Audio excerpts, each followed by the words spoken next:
జై శ్రీరామ్ అండి అందరికీ ముందుగా గీతా జయంతి శుభాకాంక్షలు.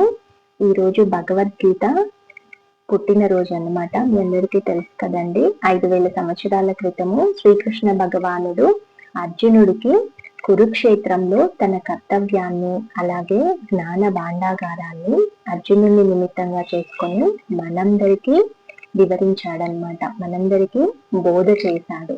అందుకని కొత్తగా మొదలు పెట్టే వాళ్ళు ఈ రోజు నుండి ప్రారంభించుకోవడం మంచిది.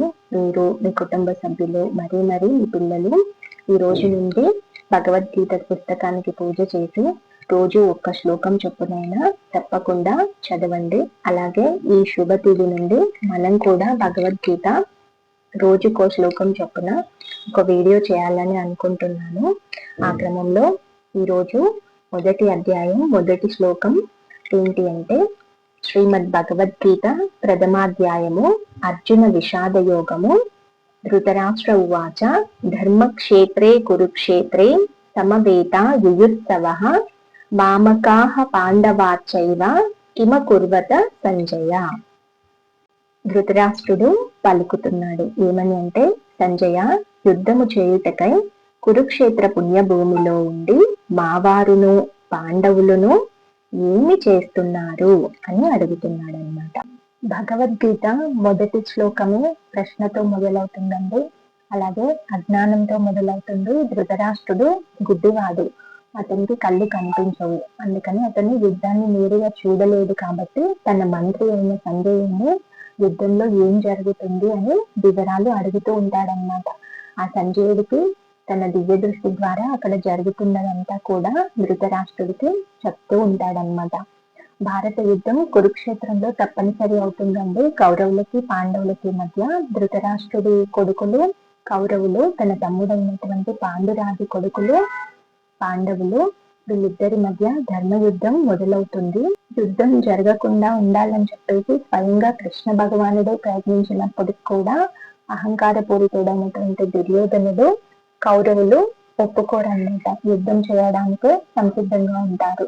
అటువంటి పరిస్థితుల్లో కౌరవులు పాండవులు ఇరు సైన్యాలు కూడా కురుక్షేత్ర యుద్ధ భూమి సిద్ధంగా ఉంటారండి.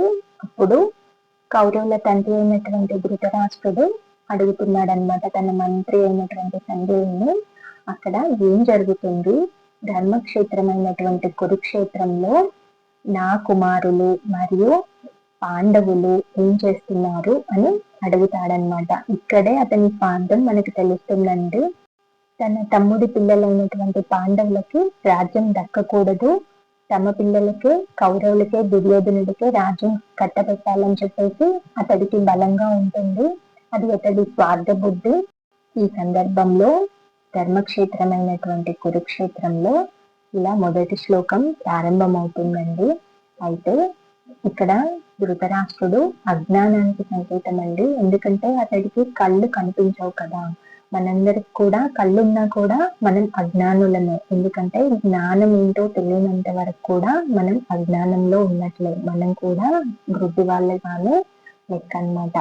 భగవద్గీత మొదటి శ్లోకం అజ్ఞానంతో మొదలయ్యి జ్ఞానంతో ముగుస్తుంది అన్నమాట. అలాగే మనం కూడా అజ్ఞానులం కదండి. భగవద్గీత మొత్తం శ్లోకాలు పూర్తయ్యేసరికి మనం కూడా జ్ఞానవంతులము అవ్వాలి. భగవద్గీత చదవాలండి, కానీ దానికన్నా ముఖ్యంగా దాన్ని అర్థం చేసుకొని ఆచరించినప్పుడే దాని యొక్క పూర్తి ప్రయోజనం లభిస్తుందండి. జ్ఞాన సముపార్జన చేసినప్పుడు మాత్రమే అది సాధ్యమవుతుంది. ఇదండి భగవద్గీత మొదటి శ్లోకము. రేపు రెండవ శ్లోకంలో కలుద్దాము. మన జ్ఞాన ప్రయాణం కొనసాగిద్దాము. జై జవాన్, జై కిసాన్, జై శ్రీరామ్. ధర్మో రక్షతి రక్షితః. కృష్ణార్పణం. స్వస్తి.